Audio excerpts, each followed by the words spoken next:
মাতাবাড়িতে পঞ্চায়েত সমিতির কনফারেন্স হলে মাতাবাড়ি বিধানসভা কেন্দ্রের সমস্ত জনজাতি অংশের নেতৃত্বদের নিয়ে এক আলোচনা সভা করলেন মাতাবাড়ি কেন্দ্রের বিধায়ক অভিষেক দেব রায়। জনজাতি অঞ্চলগুলিতে কিভাবে আরো উন্নত করা যায় এবং এলাকার কি কি সুবিধা অসুবিধা রয়েছে সেই বিষয়ে হয় আলোচনা সভা। এদিন বিধায়ক অভিষেক দেব রায়, মাতাবাড়ি পঞ্চায়েত সমিতির চেয়ারম্যান সুজন কুমার সেন, মন্ডল সভাপতি মিন্টু চক্রবর্তী সহ অন্যান্যরা উপস্থিত ছিলেন। আজকে মূলত কি নিয়ে আলোচনা হয়? আজকে আমাদের মাতারবাড়ি ব্লকে বিধায়ক হওয়ার পর প্রথমবার আমি এসেছি।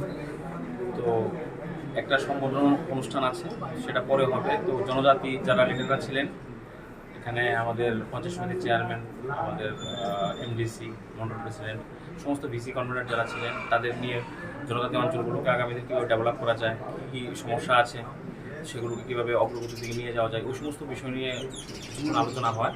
ফ্রুটফুল আলোচনা হয়েছে এবং আগামী দিন এখান থেকে রূপরেখা তৈরি হবে এবং বিগত দিনে যে জায়গায় কাজ যে জায়গা পর্যন্ত হয়েছে তার থেকে আরও অধিক গতিতে কীভাবে করা যায় ডেভেলপমেন্টের বিষয়ে। আমাদের পার্টির একমাত্র উদ্দেশ্য ডেভেলপমেন্ট, আমাদের মূল এজেন্ডা। তো সেই বিষয় নিয়ে আলোচনা হয়েছে এবং ফ্রুটফুল আলোচনা হয়েছে। আগামী দিন এটা আমাদের বিভিন্ন ভিসিগুলোতে কাজ করার ক্ষেত্রে অনেক সুবিধা হচ্ছে। জনজাতি এলাকাগুলোতে কি মানে কোনো তীব্র সমস্যা হচ্ছে? আমাদের এখানে ডেভেলপমেন্ট, আমাদের এখানে কোনো সমস্যা নেই, কিছু উঠে না এরকম কিছু উঠে আসেনি। আমাদের জনজাতি লিডাররা যথেষ্ট স্ট্রং লিডার।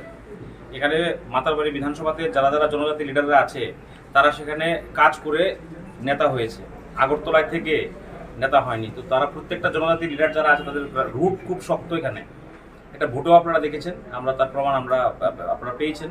তো এখানে কাজ করতে দিচ্ছে না এরকম বিষয় নেই। আমাদের রুট স্ট্রং আছে, আগামী দিন আরও স্ট্রং হবে।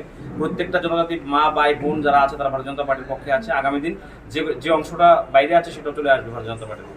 Bureau report as Bharat live 24 hours. সবকিছু ভেঙে গেলেও যা ভাঙে